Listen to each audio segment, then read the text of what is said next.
Welcome to today's webinar. The topic today is interfaces with Rfem 6, briefly presented, DXF, IFC, and Autodesk Revit. My name is Andreas Hörold. I'm responsible for marketing and public relations in the company Dlubal Software. I've been working for the company for 12 years.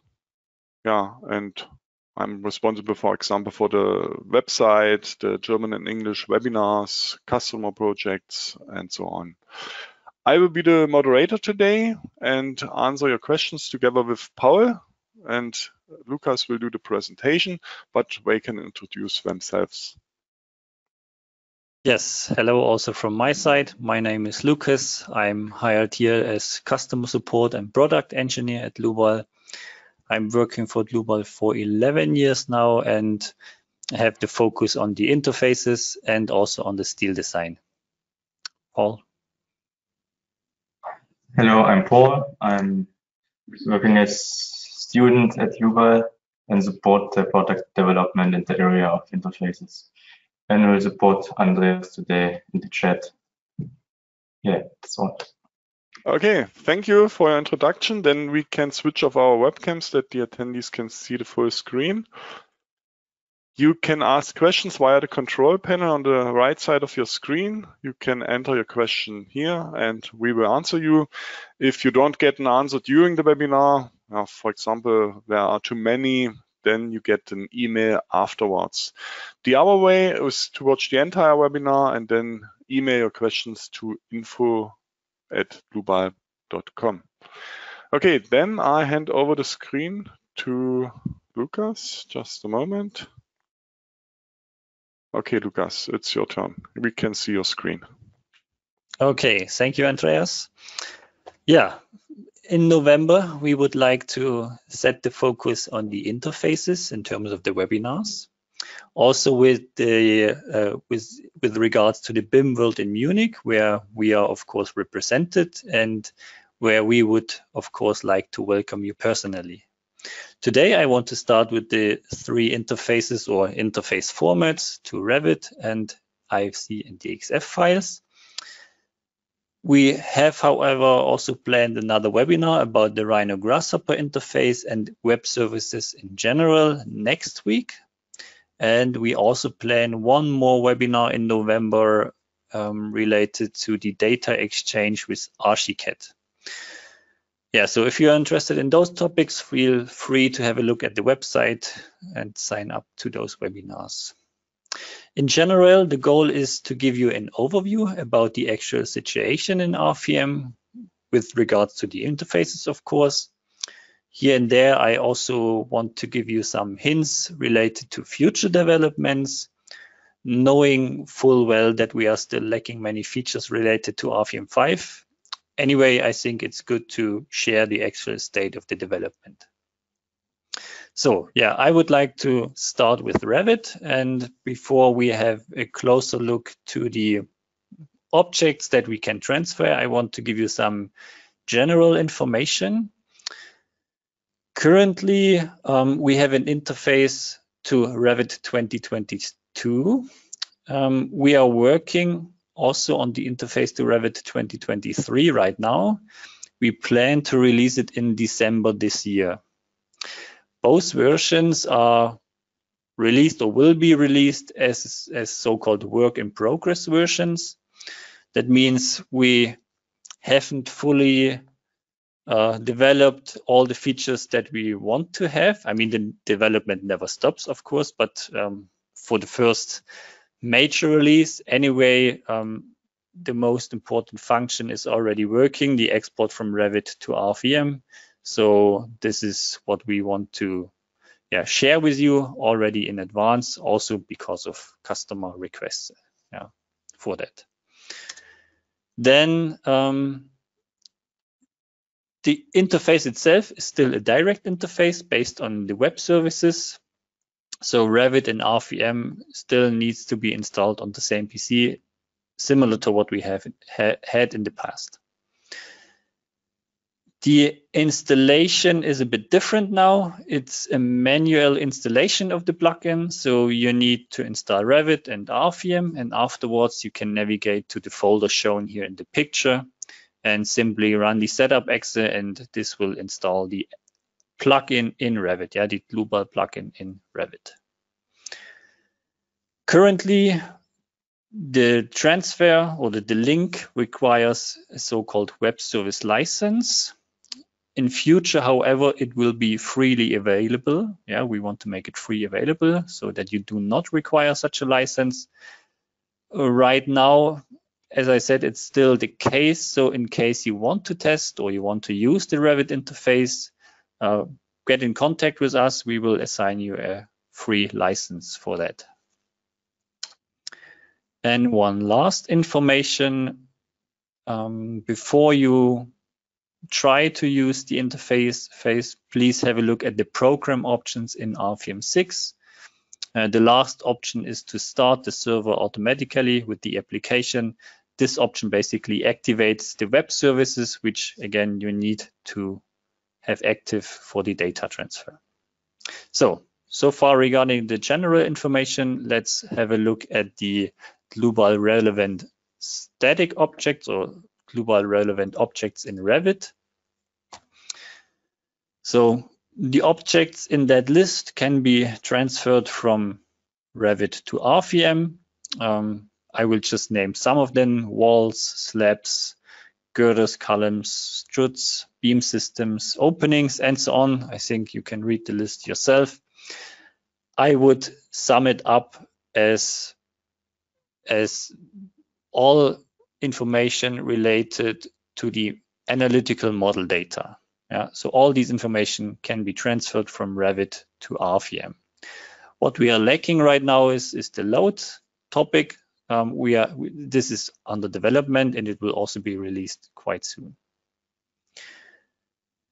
Now, regarding the export, there are some settings, and I would also like to introduce them here, briefly at least.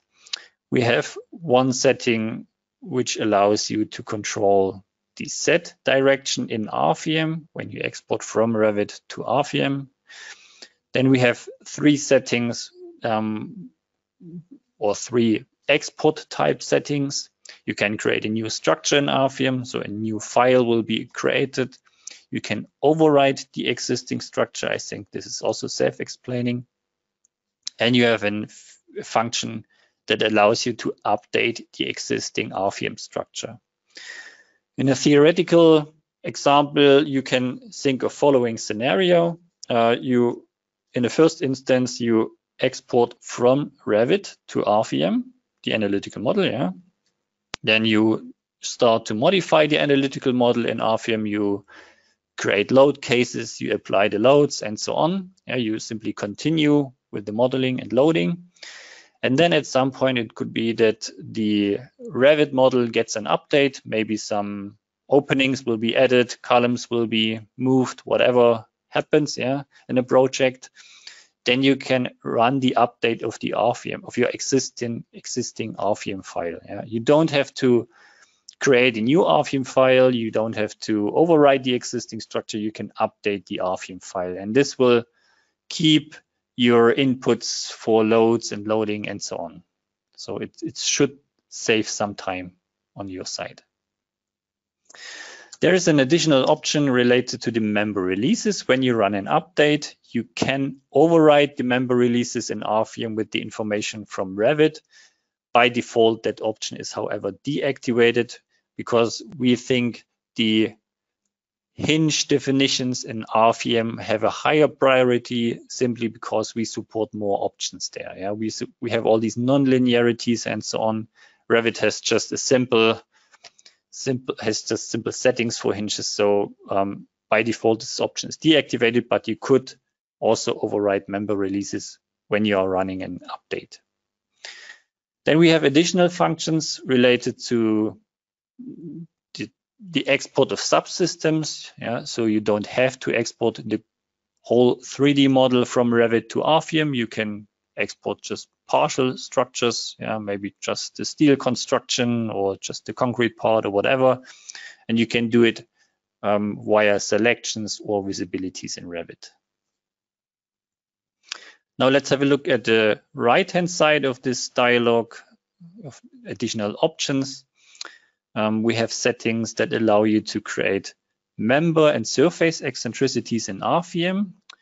And we calculate these eccentricities in a way that we calculate the distance between the analytical line or the analytical surface of the beam or wall or slab to the center of gravity of the physical object. So this distance will be this distance is the eccentricity that we get in Rfem afterwards. Then we have some additional options which I will not comment here live, just as an information here on the right hand side, if in case you are going to watch the record of this video. And also some info regarding these yellow marked options. I said at the beginning, this is a work in progress plugin. So not everything is fully implemented right now, and these yellow options are basically still under construction. So simply for you to be aware of these functions. There is one more comment and one more option in blue, add name to comment, which allows the documentation of the Revit material and cross-section names in the Rfem material and cross-section comments. It just simply allows an easier control after the export. Did you get the section Rfem that you had in Revit by simply comparing the names? All right. Then there's one more tab for the structural settings with, however, only one option basically. This option is for the conversion of isolated foundations and wall foundations into either nodal or line supports or surfaces with elastic foundations. We also had this option in the past. You can convert these types if you want via this setting here. Now I'm switching to the conversion tables. This is of course a topic which you are facing with every exchange between software programs. The conversion of material and section names. We have an updated or modified behavior for Rfem 6 compared to Rfem 5 because the conversion tables can be found now in Revit instead of Rfem. So for the conversion for section and materials, we have a specific table inside Revit. And this is the table that you can see here. It's divided into the export to Rfem. So we have one conversion file for the export to Rfem, or one table, and one table for the conversion from import from Rfem. So if you import from Rfem to Revit, you have to fill the right-hand side. If you export from Revit to Rfem, then you have to fill the left-hand side. And these tables are divided again into the material conversion and the section conversion. So it's both in one table. And then it's again subdivided depending to the use of regular expressions. So in case you want to use regular expressions for the conversion, which I would say is like a parametric conversion maybe. So instead of mentioning all sections from the HEA row, you could write it as regular expressions, or you can use regular expressions to cover all sections from the type, and then you're saving a bit of time. So this functionality is also supported in these tables. In case you're interested in using the use of regular expressions, I think the best is to Google it. Or browse it in the web. It's not our development. It's general functionality, and there you can get all the information how you can write or how you get these expressions, for example. All right. Then one more topic here is the Revit parameters, or the Dlubal parameters in Revit is probably the better description.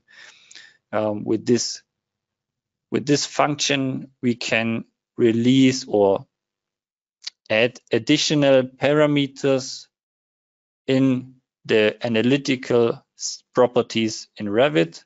So for now, from those 6 parameters that we had in the past, only the 2 on the bottom are working. The other ones are still under construction. But now you could, for example, add a parameter for truss or tension members into the analytical properties of columns and beams in Revit. And if you do so, you can assign the setting if this column or this beam is a truss or so-called tension member. And during the export to Rfem, we can read these information and we assign the member type truss or tension, which then is a member with specific hinges or a member with a nonlinearity to fail under compression, for example. In future, we plan to give this topic much more care, or we want to upgrade this feature here a lot, because we want to introduce free parameters in Dlubal. So you should have an option in future to assign additional free parameters to your beams, to your surfaces, to your cross sections, whatsoever. And then those parameters should also be, or can also be shared with Revit or the IFC file or any other application, so that you can assign additional information to them. This is what we plan. It's not the case now, but just that you are aware of it. All right, and then the last topic that I want to show you here in this PowerPoint is the import settings dialog. So if you import from Rfem into Revit, we also have a dialog that looks quite similar. Here we have, however, only one option. We can only update the Revit project. We cannot create a new project. We can't override a project. We can only update the existing project. But still, this option gives you 2 possibilities. The first one would be if you have a Revit project, you export it to Dlubal, you modify it in Dlubal, and then you can update the Revit project with the changes you did in Dlubal or in Rfem RSTAB. This would be one scenario. And the other scenario could be that you have an empty Revit project and you want to read the information from Rfem or RSTAB by updating the project, and then you get all the information from Rfem RSTAB into Revit. Of course, only if you have the correct families preloaded and so on. So we are not able to create new families for cross sections, for example. We are also not able to load them from files on your Windows Explorer or so. This has to be preloaded in the project, of course. Then we have again some functions to control the amount of the transfer, like do you want to transfer all of the objects or just some of them? This part is still a bit under construction, as you can see. Also the options regarding the eccentricities, still under construction. There are, however, 2 options which are also quite important that are already finished. The first one is not to create new levels, or to have a setting at least for this option to create new levels during the import. So you can decide if you want to have new levels in Revit when you import data from Rfem into Revit. And the other option is what I would call a more safer way of updating the Revit project. It's update only materials, thicknesses, and sections. So here only the information to those 3 points will be updated. If you do not select this option, then the update also allows you to remove objects, add objects, modify coordinates of objects, and so it is up to you what kind of update process you want to use here. All right. So this is all from the theoretical point of view. Let's have a look at the interface on an example. I have here a Revit project open. It's a mixed structure, I would say. It's a concrete building, maybe a small office with a steel construction on top. We have the typical elements here. We have some walls, we have slabs, we have beams, and even downstand beams here and on the concrete part, and also an opening here. This is what I would call the physical representation of my project. What I'm, however, really, what I'm more interested about is, however, the analytical model, because this is what we are sending to Rfem afterwards. So the question is, how do you get the analytical model in Revit?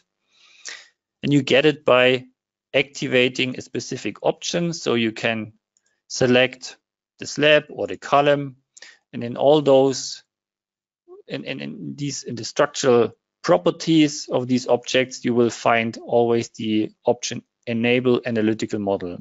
And if you activate this option, then, which I have done already for all these objects, then Revit will convert these, let's say, solids, these 3D objects, into lines for columns and beams, or surfaces, 2D objects for slabs and walls. And what Revit is also doing, basically automatically, it's not only converting these objects into surfaces and lines, it's also connecting them afterwards. So if you imagine you convert the wall or the beam into a line or a surface, the line will probably end here at the bottom of the slab. This will be the end of the analytical column. If you convert the slab into a 2D surface, it will probably be on the level of in the center of the slab. So you would have a gap here. And this gap, Revit will close automatically. And you can do it by switching into the analytical properties of this object. So you can, for example, select the physical object and then go into the analytical settings. And here you have the analytical alignment, which here is set to auto detect. So Revit is doing it automatically.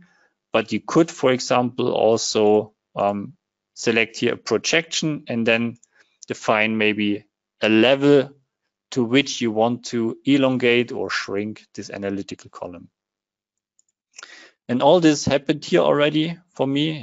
And I can show the result by opening another view, analytical view of my structure. And this is what we see now here. And I think it's also quite clear that all these objects are connected. We have, first of all, the lines and the surfaces for my elements. So the conversion happened already, and they are also connected. Everything is in one plane and connected very well. Also my downstand beams, which I hope I showed them before. You can see here they are below the slab. The analytical line is projected into the plane of the slab, which is required because otherwise we don't get a proper Rfem model afterwards. The beams wouldn't be connected. So this is the model that I actually want to export to Rfem. This is what I'm referring to in my plugin.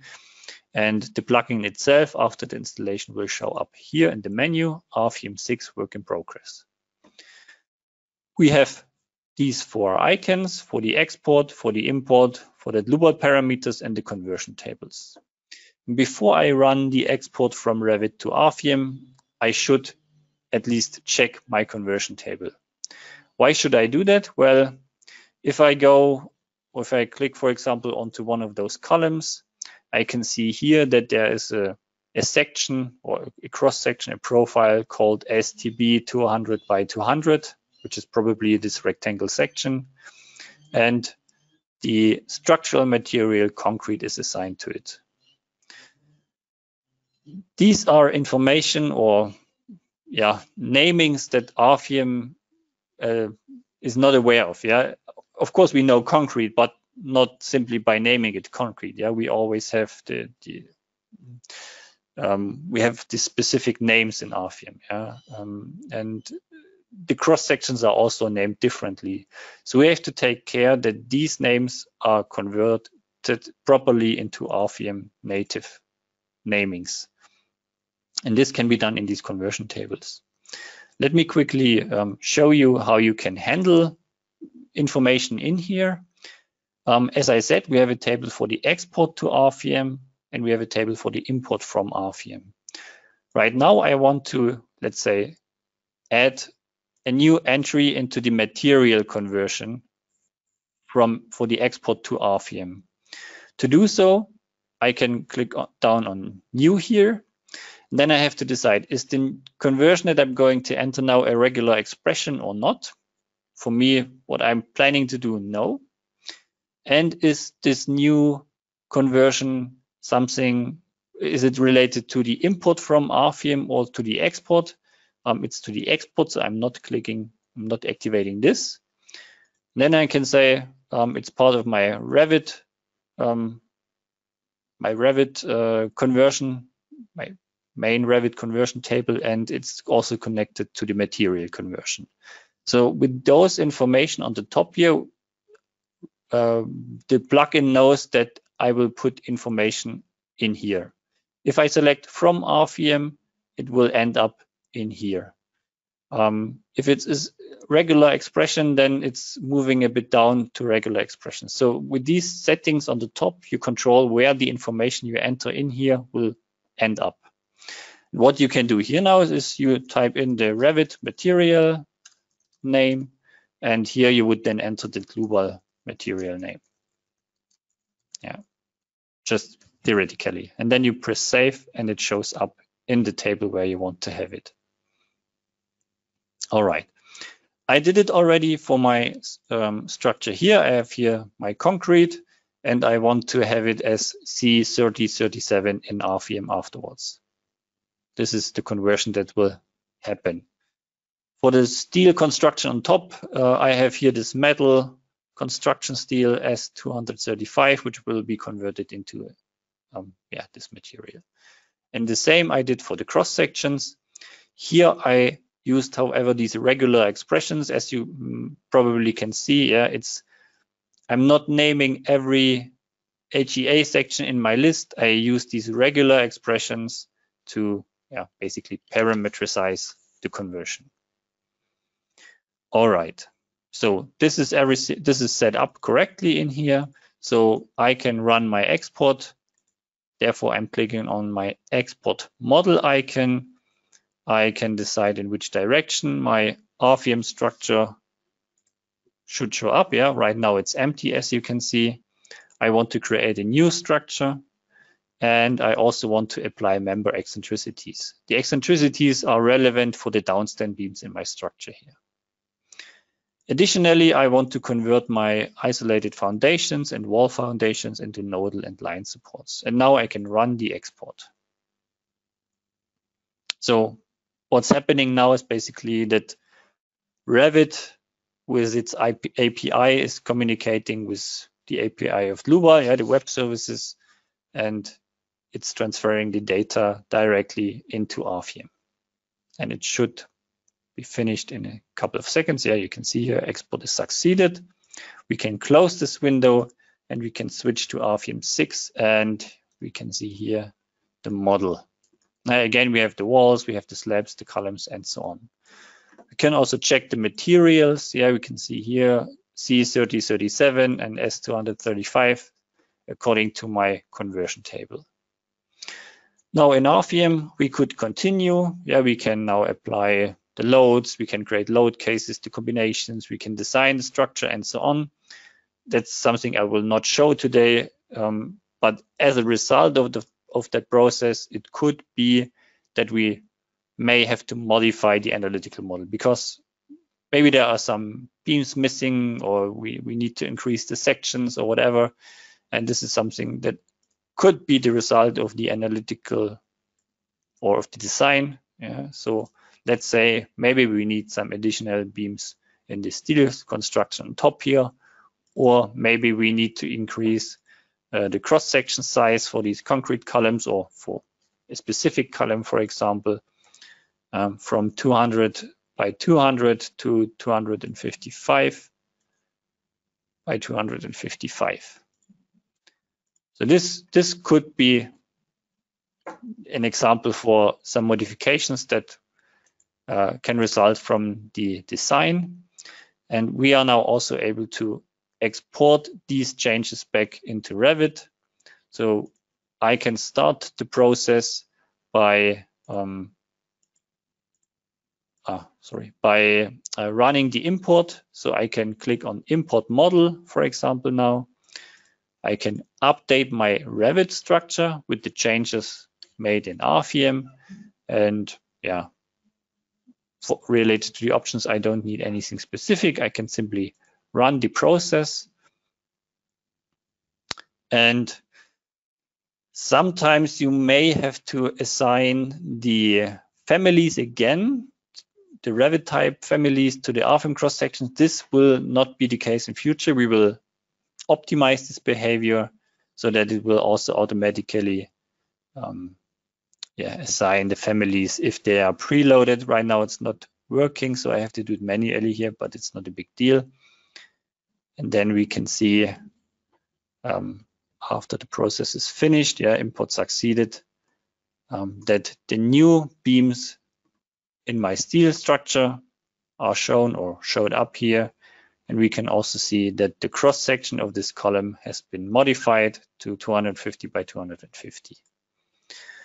So the changes have been applied, and yeah, this could be an option that you may want to use. Another way to share information could also be that you have an empty Revit model, as I said in the beginning. Maybe you already have an Rfem structure and you want to send these information into an empty Revit model. This is also working. Again, you need to make sure that the families are preloaded in your project, but then you can simply run the import, do the same that I just did with the update of the existing structure. We again update the Revit project, but Rfem will simply load all the information into Revit. Again, quickly assign the concrete columns here and beams, or the families, 200 by 200 and 250, and then you can click on go, and you can see that the Rfem structure will be written into Revit. The eccentricities are, as I said, not supported right now. We will optimize it in future so that downstand beams will also be on the, or connected to the lower edge of the slab, of course. This is what I want to show you in Revit today. Any other feature that you may know from Rfem 5 will be implemented in future. It is still under development, as I said, but I think the most important feature, the export from Revit to Rfem, this is already working. So you should already benefit from this work in progress version, I would say. All right. Then I switch back to my PowerPoint for a second, or a minute maybe. And I would like to give you some general information about the data exchange with the IFC format, or the import-export with the IFC format. Regarding to the import of IFC files, we support now two versions, the old IFC 2x3 version, but also the new IFC 4 version. So this is new in Rfem 6. We are also able to import from IFC 4. We still are able to import the structural analysis view and also the coordination or reference view. And for the last two views, for the coordination and reference view, we have this integrated IFC viewer, which we basically also had in the past. So you can display the content of the IFC file in Rfem as graphical objects. Another feature is that we can convert these graphical objects into Dlubal native objects. An IFC beam into a Rfem member, including the cross section and the material, of course. Regarding to the export, we support only the IFC4 format. I think this is enough. IFC4 is released or has been released some time ago, so it's the actual format. And we also have an export into the structural analysis view, and also new with Rfem 6, we have now also an export into the reference view. So now with Rfem 6, you can export your Rfem model into the, let's say, common IFC format, the reference view, and you can open these IFC files in your CAD software, Revit, Tekla, Archicad, in IFC viewers, and so on. In the past, we only had the structural analysis view export. All right, so let's have also a quick look at the workflow in Rfem directly. I will close this file and let me quickly show you what I want to plan for the import. So to show you the import of the reference view, I have this small IFC file here. I open it in the BIM Vision IFC viewer. And you can see it's again a mixed structure. We have some concrete, we have a small concrete building here on the right-hand side with a wall with openings and so on. And on the left-hand side, again, some kind of steel construction. And this is what I want to import now. Let's have a quick look at some of the beams. We can see here IPE 300 with the material metal steel S235. So this IFC file I want to read into Rfem 6, and the process is quite easy. You go to File, Import IFC, and then you select the correct IFC file, which I have here.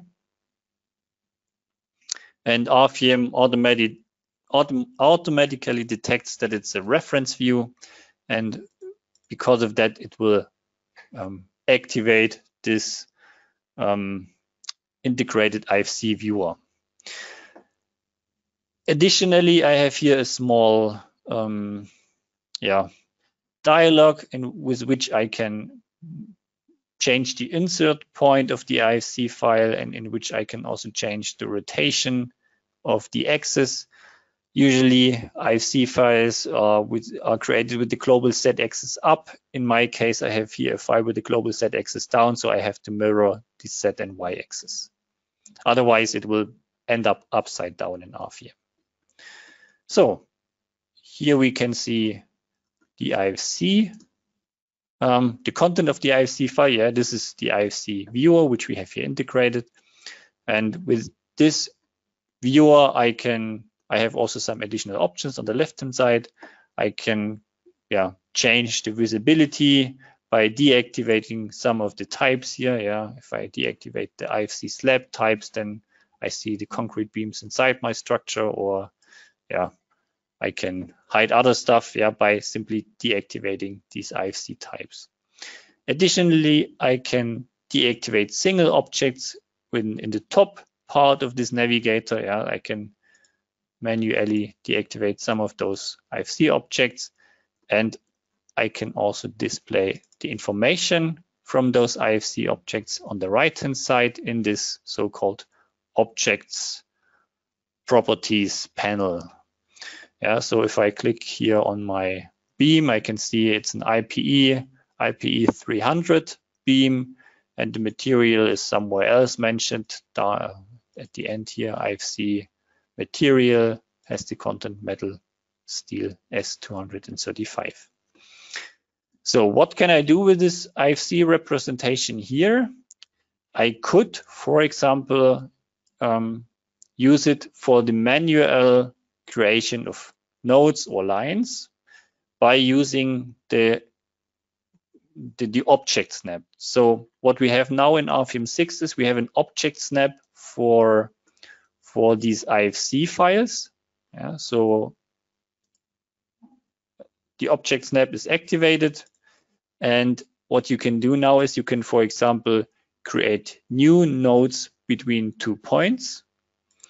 And I could therefore, for example, select the opposite flange points of this column on the bottom and maybe also on the top. and create with this function really quickly these 2 points.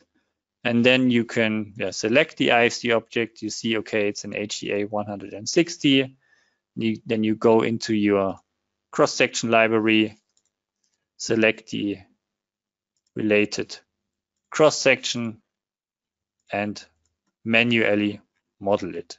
So the IFC file helps you to get the information. It helps you to get the right coordinates. And with this workflow, even though it's a lot of manual work, you could set up your analytical file. You can also do it for the beams and so on, and then create your Rfem model by doing it like this. This is one way. There is, however, also another way, and this other way is the conversion of these IFC objects. So you could click on with the right mouse, you could click on such an IFC object, and you can convert it into a straight or curved member, into a surface, or into a solid. Before you do that, you should, however, check the conversion tables in Rfem. You can find them in the CAD/BIM navigator, in the CAD/BIM menu, and here the conversion tables. And what we do is when we import an IFC file, we insert, or we try to insert, the material and the cross-section names into these tables automatically.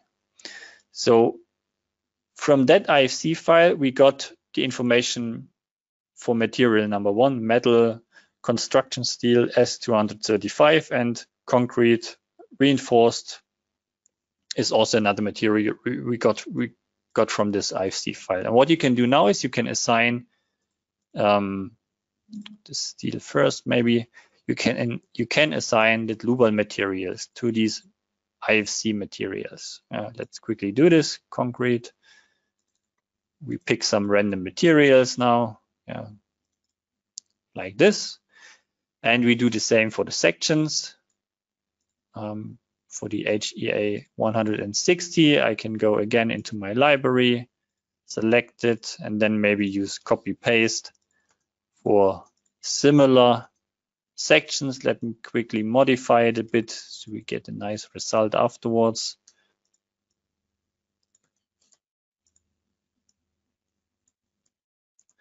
Maybe like this, and also for the IPE 300.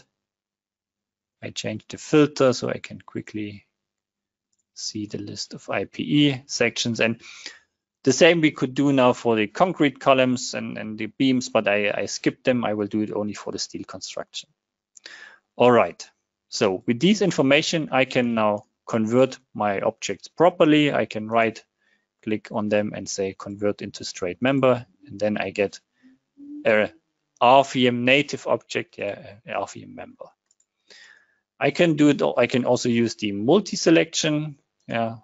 Select all of the IFC objects, convert them, and then I get my members in Rfem. Now, in the first look, it looks quite okay. It is, however, not fully okay, if you want to say it this way. If you take a look at the wireframe model, you see that the nodes are not connected, or that the beams are not really connected. They end before, or let's say the beams end on the flange of the columns and so on. So there are some gaps, and those gaps are there because of the conversion, and because of the IFC file, basically. So if we have a look at the IFC file again, let me do it quickly. You can see, okay, the beam here ends. Probably there's some kind of end plate also in between, which is not part of the IFC file. The beam ends before the flange of the column. So if I convert this IFC object into a member, then my analytical beam will also end on the same location. And we have no automatism at the moment that connects these lines automatically afterwards. So this is something what the user has to do manually. It is, however, doable, at least I would say. Of course, it depends on the size of the building and so on. But for a structure like this, I think it's an okay procedure. all you have to do is you have to select the beams, for example, that you can easily elongate like this. Then you can right click on the members and you can extend them to the next members in both directions. Now the beams and the columns are connected. And for the diagonals, you can do the same. You can select the diagonals afterwards and again extend it to the next member. The same you could do with these, let's say, coupling members. They are, however, a bit eccentric to the main beams of the frame. So what you would do here is you would select them again, maybe project them into the plane of the beams. And this can be done by creating a new coordinate system by 3 points. The coordinate system will, of course, be in the plane of these beams. And then we can direct it into V direction and select this point for the plane. And now these beams are also in the same plane. And now you can again use the extend function to connect it with the members. So something like this. You have to be a bit careful about the final result. You probably don't want to have these eccentricities in here. So you could use our so-called drag and drop function to connect the joints properly. And with a bit of manual work, you get an analytical model out of this IFC file. So this is what you would have to do. This is the workflow that we have right now related to IFC files. I could maybe say so much that we have also a collaboration with another software company where we would like to optimize this conversion in a way that you automatically get the analytical model from an IFC file also in a way where the analytic model is also connected. It's, however, still in development, and I think we will share more information as soon as it's ready to be released. But just that you're aware of that, we are working also on this topic of the conversion. All right. So I think it's quite clear how this process works. Therefore, I'm stopping here, and I will switch to another feature that I would like to show us, and this is the export of an IFC file.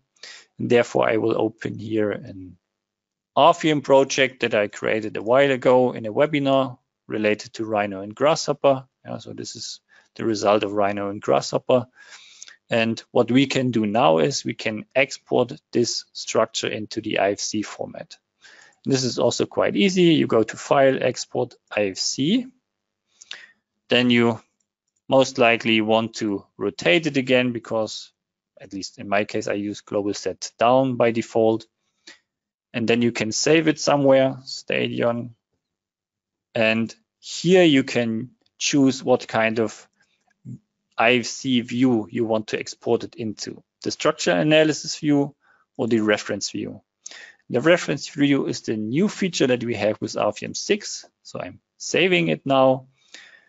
And now I can go onto my desktop where I saved this file, and I can open any IFC viewer or Tekla or Revit and open this IFC file, and I get the content from my Rfem file.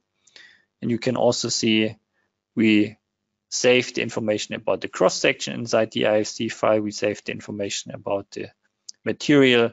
So let's say the required information that you would expect from the analytical model.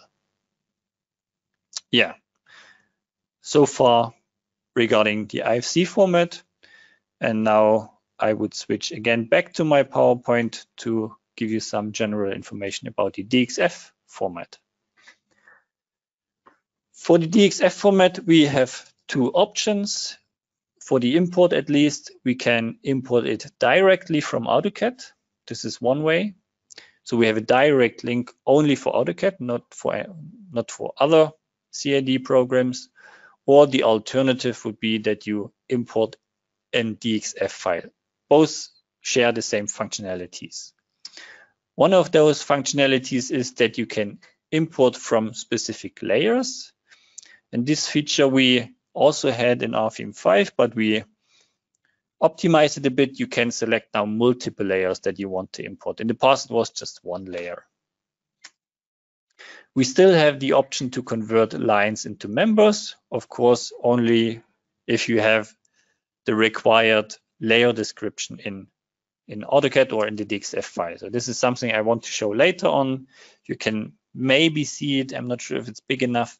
You can see that the layer names that I have here in AutoCAD contain the cross-section and the material name. And if you set it up properly, you get not only the lines in Rfem, you get cross-section and the materials as well. A third option regarding the import is, of course, the import of DXF files as background layers in Rfem. This is also something I would like to show quickly afterwards. And the last feature that I want to mention here is related to the export.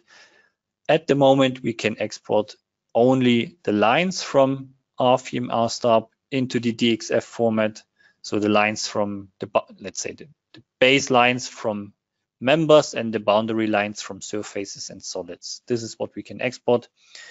Results or the outlines of members, what we have planned in future, this is still under development. So the development is also not done for the DXF format. Yeah, everything is basically under development, but just that you are aware of that we're still working on it. Yeah. All right, let's have a quick look at Rfem again. I will close this file. Close. I will create a new one. Quickly test. And the first feature that I want to show is the import of a background layer. We changed the behavior a little bit. You can import background layers now via these guide objects in the project navigator data. So down here, you will find background layers and you can create a new background layer. And in that dialog, you can select the related DXF file. So here I can click on this folder icon, select the DXF file that I want to import as background layer, and then you have some additional settings regarding the placement. Right now, you can, let's say, in the first option, you can select the insert point, the center, a point in the plus X direction, the minus X direction, and so on. And this point will then be used, or will be, this point will then be placed on the origin point that you can define here. The import and the import of the DXF background layer on the right place is not optimal right now. We are aware of that.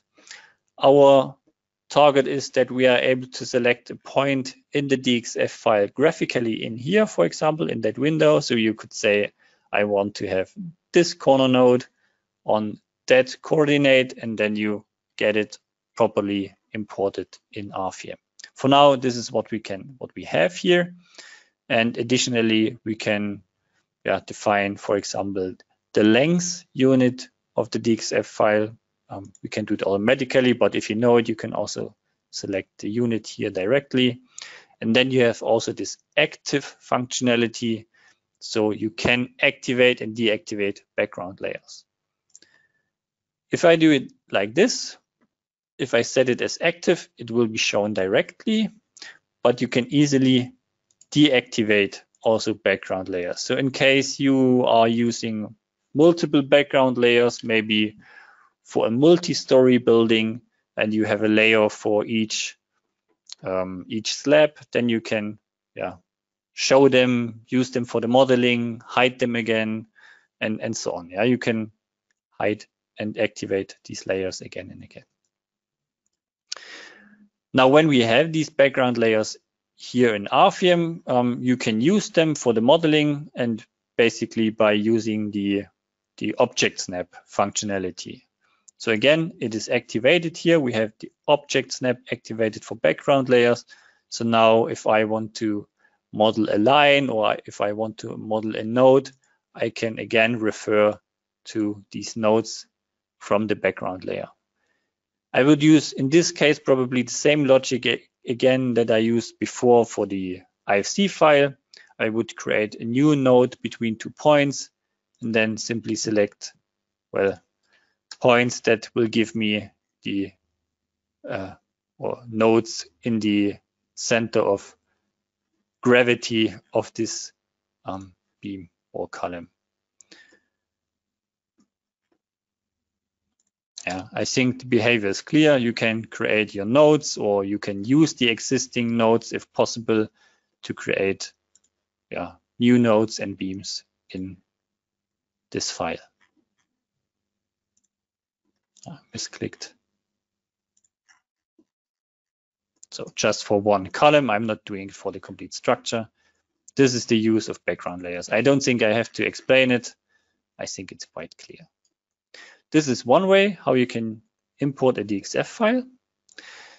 And the other way would be by importing lines directly. And this is also something that I would like to show. And before I do it, I want to show the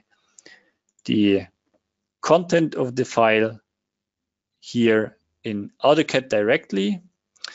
And you can see it is basically the same structure. The only difference is that in that structure, in this AutoCAD file, I already have the analytical lines implemented. Yeah, so the analytical lines here are already given. I have the red lines for my columns and my frame beams. I have these purple lines for my bracings and the green lines for my coupling members and so on. And if you assign a proper layer name to these lines, as I did here, so that means you define the cross-section name at the beginning of this layer, then a space, then a $sign, and the material name at the end, then you can use these information during the export. So what I can do now is following. I can go back into Rfem. I can say import from AutoCAD directly, for example.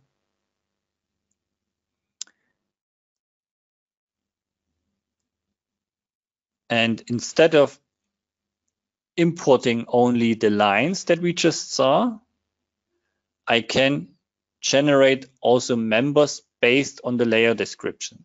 So I can generate members based on the layer description, and I can also import only specific layers. And if I activate this option, you can see we are reading all the layers from the active AutoCAD file. And then you could say, okay, only the lines with where the cross-section material name is given. I'm also mirroring my structure again, and then I can run the import.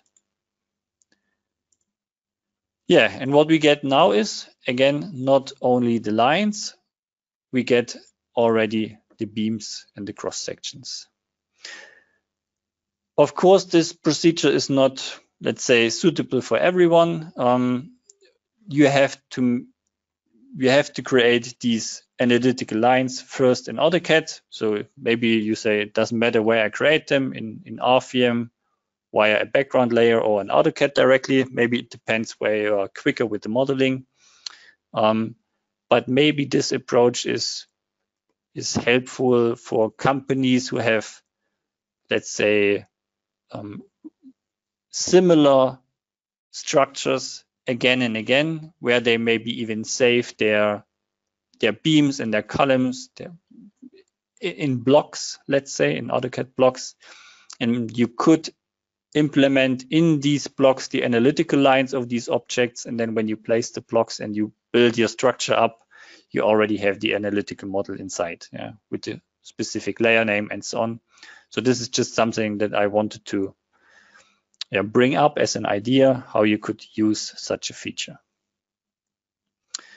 Yeah, and this is all from my side related or regarding to the three formats. Yeah, the Revit interface, the IFC interface, and the DXF interface. And I would hand it back over to Andreas. Okay, Lukas, thank you for your presentation, that you showed the attendees the current state of our interfaces. Yeah, as you already said, we will develop or improve the interfaces step by step. I think we can promise.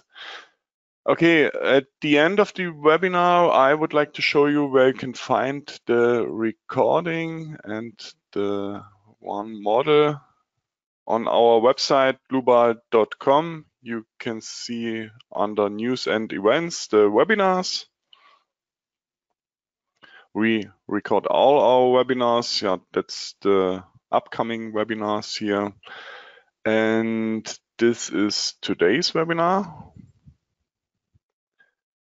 And you will find the recording here in the next days. But yeah, you will get an email with your certificate and with a link to that page here. You can also download the presentation slides and the model. If you don't have already Rfem 6, you can test or try out with our free trial version here above. You can click on the link, free full trial version. Rfem 6, RSTAB 9, and you can download the versions, and they contain all add-ons, and you can try it for 90 days. Okay, maybe a last hint when you leave the webinar, where is a small survey, only some questions. You can score us, for example, or you can enter your wish for future webinars. If you don't have a wish, you can enter a minus or so on. Just note that the worst score is 1 and the best score is 5. Okay, then I thank you for your attention. Thanks to Lukas for your presentation. Thanks to Paul for answering the questions.